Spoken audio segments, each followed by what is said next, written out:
Ladies and gents, Romie Reviews here. When I tell you this is some straight up foolery, I said I can't stand for this. I can't even sit for this. I'm not leaving this bed.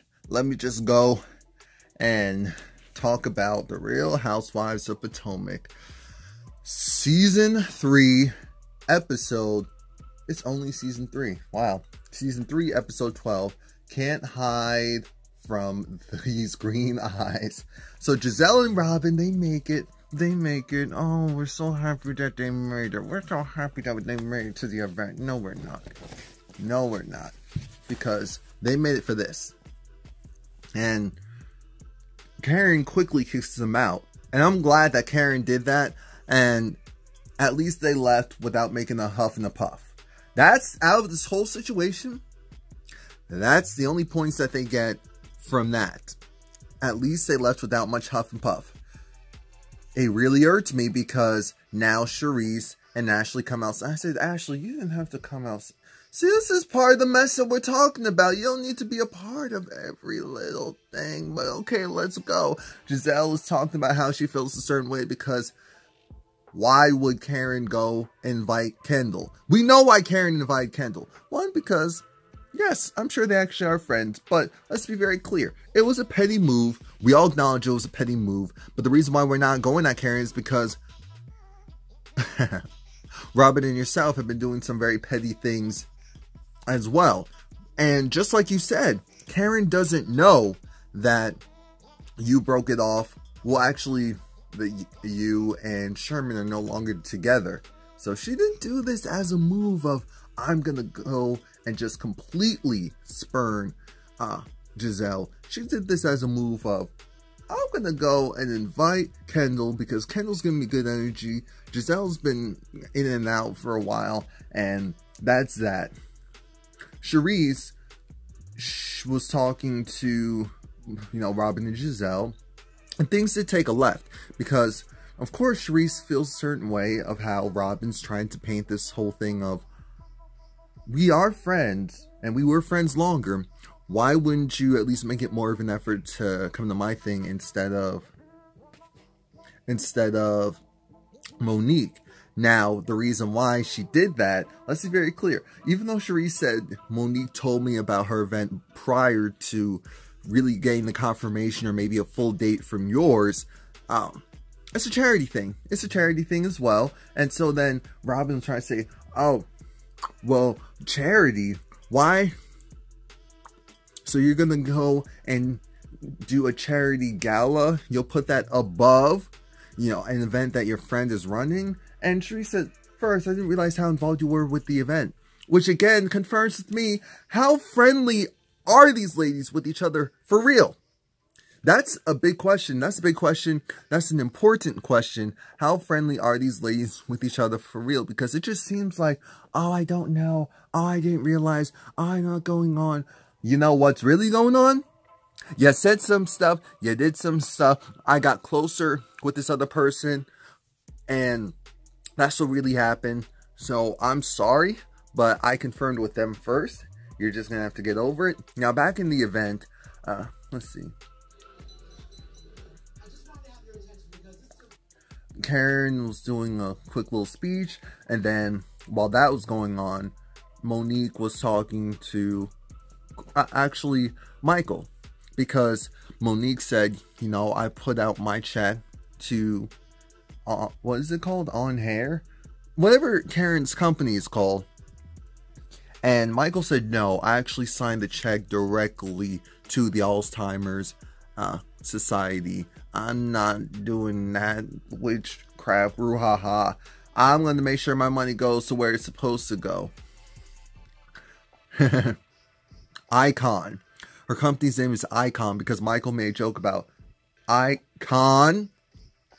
Icon.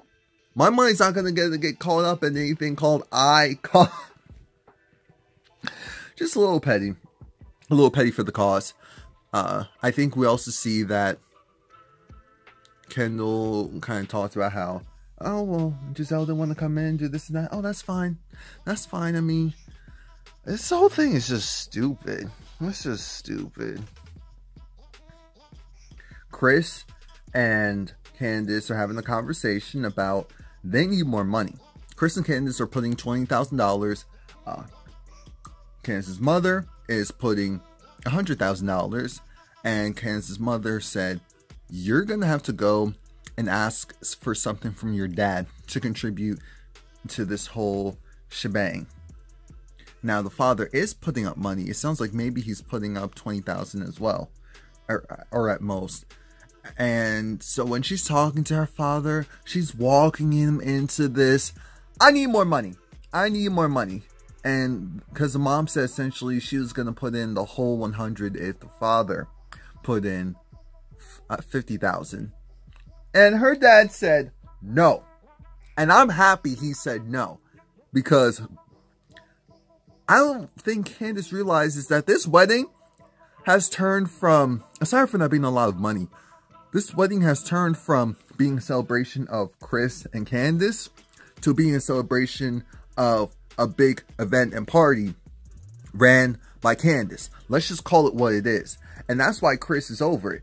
Chris is over it because he's looking at her thinking, what is she doing? She's over because she's looking at him and everyone else is thinking, oh, they're just being bah humbugs. They're not being bah humbugs. Sometimes it's not other people. Sometimes it's you. Sometimes it's you. Now, Gizelle, she's going to the Congressional Black Caucus so that she can showcase her Every Hue makeup line. And she has her assistant, I guess, there with her. And it was funny because the assistant was doing everything on her phone. And Gizelle, I guess she probably thought she was playing around on that phone. But no, she was putting in the notes because I may leave the booklet, but I'm never leaving this phone. I said, fair enough. Now, we also bring up Gizelle's, historically black past. And yes, I said it like that. And it irks me because I just feel like, dang it, it would be really cool to at least mix in a little bit more of that into this show, because I forgot about that. Anyway, Ashley talks to her uncle. Her uncle was essentially her father figure, and her uncle was recently in remission from cancer, and so life is really precious. He's about the BS. That's why Ashley wanted to talk to him. Ashley wanted to make sure that she really just got the best advice and the most honesty. And her uncle gives that to her. Oh yeah, happy Father's Day. Happy Father's Day to all the men who are either biologically or taking care of the kids. Whether it's step, maybe you have a brother that you have to be a father to. Just happy Father's Day. Happy Father's Day. Happy Father's Day. Foster parent, happy Father's Day. Happy. Because I actually wanted to say that in the beginning of the episode, but then I started seeing this foolery that the ladies were doing, and it escaped me for a moment. I apologize. Now, the mess. I'm glad her uncle told her like it is. That man, your husband, he does not want to have kids with you. He said what he said to you because he most likely doesn't want to have kids with you. Yes, it is unfair to go and put all of that oil as far as what her mother has done on you, because clearly you're at least not acting like your mom in a lot of other aspects. So it is most likely the fact that he just doesn't want to have kids with you. And think about it, he is older. He's a lot older. He raising a newborn from scratch. Yes, that sounds cute. Yes, that sounds adorable. But that's also a lot of work. And I think that's something that we're not stressing enough. So now it's time for, it's workout day with the ladies. And apparently Gizelle talks about, why is it that Ashley always wants to do some exercise with you? And I said, well, Ashley, she loves those silent digs. She knows that Gizelle is over that. She works out on her own time and keeps it pushing. But Ashley's like, no, I'm going to take you out of your element. One of the rare times for me to do that is with this. Karen decides, it's a workout day because all ladies go to work out. They just go and work out in separate groups. Karen is working out with Monique, and Candace, and they're having fun. Ashley and Gizelle and Robyn are doing their own separate workouts. Everyone has their own individual things that they're thinking about going through. Fine, great enough. Now we have to sit down with Ashley, who all of a sudden is really making a concerted effort to be buddy-buddy with Gizelle and Robyn. But Ashley's trying to get the digs on what's going on with Sherman, what's going on with Gizelle, what's going on with Kendall. And Gizelle is lying to Ashley right now. Giselle's trying to play it off like, you know, I'm not bothered. I'm not bothered by what, by the fact that Kendall was there. Even though Giselle's calling Kendall horse-faced and all of this, I said, oh, you're not bothered? You're not bothered. Okay. If you say so. If you say so.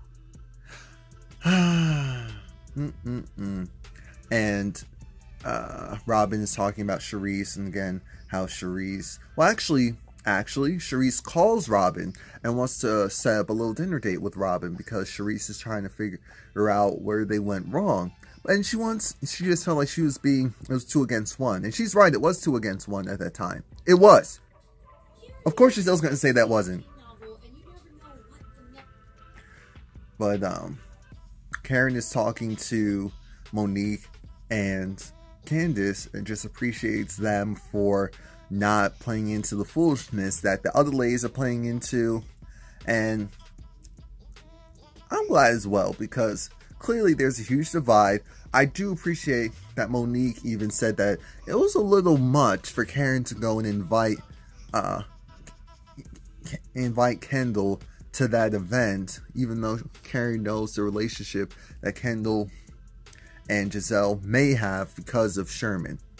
And I thought that was interesting, because I'm thinking, well, you brought Kendall onto the show, really. Even though, you know, it's Karen and Charisse's friend, you're the one that brought Kendall onto the show. And then brought up Sherman's business, which I still didn't like that. I don't care what anyone says, I still didn't like that.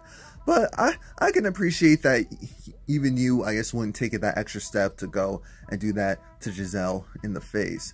But 2 wrongs don't make a right.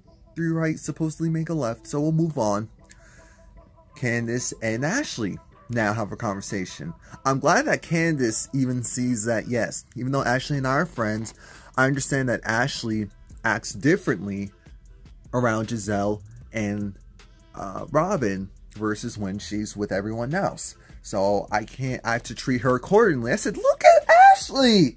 Look at Ashley coming in onto the show and, you know, not being a novice. Okay, Ashley, we already knew you could stay, but you could really stay. Ashley, Candace. So Candace is talking about how the wedding stuff is driving her a little bonkers, but that's her. No one else is doing that. No one else is really putting the pressure on her. It's her mentally, and I can see it, and I know it, and I understand it. That food looked interesting, but more than that, Ashley talks to Candace and wants her advice on, so here's what happened with her and Michael, and Candace quickly said, maybe Michael just doesn't want to have kids with you. Just like what her uncle said. Just like what everyone else is saying. And it's one of those things where it should only take a couple of times at most for people to tell you the same thing for you to at least consider it. Robyn and Charisse have a sit down. Charisse apologizes because, like, yes, we're friends. I wasn't trying to do it to purposely hurt you. It was a charity thing. And so that's why I went with that. Obviously we're not as close as we used to be because I didn't realize how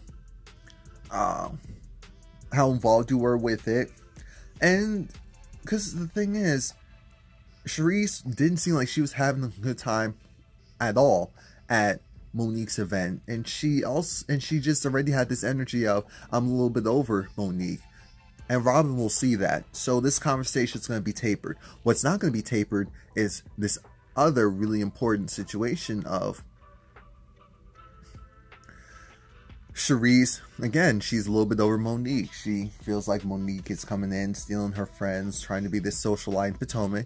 She is trying to be a socialite in Potomac. There's nothing wrong with that. The problem is that it is spurning her relationship with Charisse. And I honestly don't think that Monique really realizes how this is looking. I truly believe that. I truly believe that. So we're going to taper that for now. Now we're at the Congressional Black Caucus. Gizelle is front and center. She made sure to get a booth at the entrance. That was a smart move. And Robyn goes there and shows up. Monique is delegating maybe the blog stuff to her brother. Her brother's in town, so there to help her out. He actually sounds like he knows what he's talking about. So that's always nice. That's always nice. And he even said, well, we were thinking about the title. Not for Lazy Moms or something like that. And he said, well, you're rich and you live in the castle. That's what people think. So you may want to go and just make sure that if that's the title you're rolling with, you make it clear that you're not downing moms who don't have it like that or have it the way that you have it. Karen talks about how she actually met Ray at the Black Caucus, and because that's what a lot of people call it, the Black Caucus. And so Monique wants to go there because, of course, she wants to market. It's going to be nice. Let's see. And Monique was talking to Karen on the drive there about how her relationship with Charisse is definitely strained because Charisse isn't answering her text, possibly her calls, and it feels a little cold, but she's not gonna go let that damper anything right now. Charisse there to show her support to Gizelle, and everything was going well. It was. I said, yeah, I was like, shout out to Gizelle. This is a real business. This isn't Target. This is great. And Monique, Karen decided they're going to go to the left because they didn't want to deal with Gizelle or these antics in front of all these people making a big difference, doing their thing. And I said, that's fine. That's fair. They did a full loop around. And then Robyn, of course, sees Karen and Monique and tells everyone else, oh, there they are. There they are. There they are. They're trying to leave. There they are. Let's go. And so they lie and say, oh, we didn't see your booth. And yes, it's true that it was a lie. But unlike some of you, Karen and Monique didn't want to go and mess up your event. They didn't want to go and make it about them. So yes, they lied and said that they didn't see it because they were trying to keep it professional and cute and classy. They didn't want to do anything that would start an argument. And so they're still trying to leave and still trying to get out of there. And here we go with Robyn saying, okay, liar. And then with a smirk on her face. I'm thinking, so Robyn, you were upset with these women because... No, you were upset with Charisse because she didn't come to your women's empowerment event.